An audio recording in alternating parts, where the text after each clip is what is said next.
Yes, super. I haven't had color in a while, so this is from black to. I really like it. I really love it actually. Super pretty. Sobrang takot daw talaga ni ma'am na magpapagawa na talaga sa Pilipinas dahil meron na talaga siyang karanasan na na-damage yung hair niya. And then kung magpa-color talaga siya is hindi daw talaga nasusunod yung gusto niya at nag-gold at nag-orangey color lang talaga yung hair color niya dito sa Pilipinas. So ayun, na-trauma na talaga siya at hindi siya happy sa result ng hair niya dati na nagpapagawa siya dito sa Pilipinas. So ayun guys, talagang ang gusto talaga ni ma'am is balayage na yung darker sa mismong pinaka-roots dahil gusto niya is talagang pang matagalan yung color. Kahit matagal na siya, hindi siya yung obvious na obvious yung regrowth. So, which is talagang i-maintain natin yung pinaka-regrowth niya na dark. So, and then yung pinaka-wild color niya sa mismong pinaka-baba.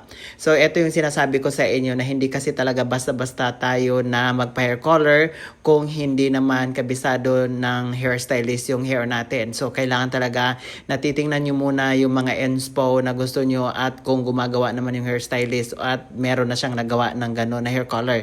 Dahil kung wala silang maipapakita na gano'n na color, so ibig sabihin hindi pa nila na i-try dahil talagang delikado pagbuhok na natin. So ito yung after. So tingnan nyo naman guys yung pinaka hair color.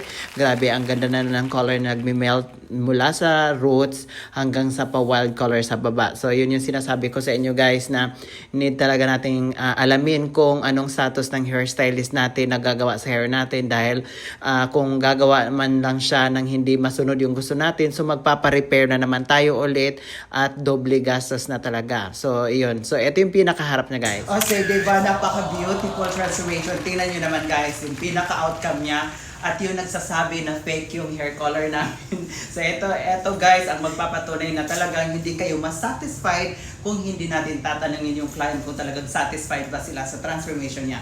So satisfied ka naman sa transformation mo for today, ma'am? Yes, super. Hindi ko nakala na yung color na gusto ko ma-achieve talaga. Because I haven't had color in a while, so this is from black to whatever color this is. So I really like it. I really love it actually. Diba? So hindi mo in-expect talaga na yung nakita mo sa picture ay talagang nandito na sa hair mo. True. O, diba? So ang pinaka gusto mo talaga, ma'am, na hair color is ma-maintain yung dark mo. Yes, that's what I wanted because once it starts growing out, I don't want it to look where it's like blonde right here and then it's like dark right here because it doesn't match.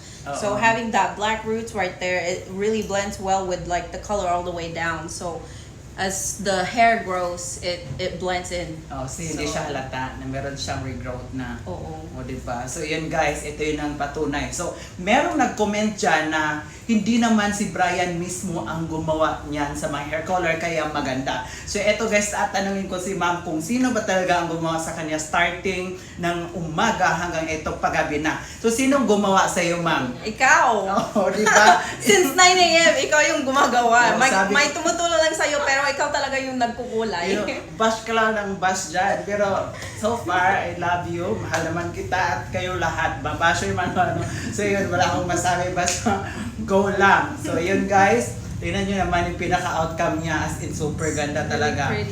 Mapapansin nyo, meron siyang meron siyang may konti na nagme-melt hanggang sa pa-wild color sa baba.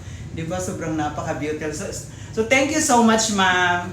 Thank you din. Hindi ko nakala talaga. Super pretty. Di ba? Ang ganda. Tapos Hindi na ako makag-get over. Baka dalhin ko dito yung mga friends ko. Yes, thank you so much.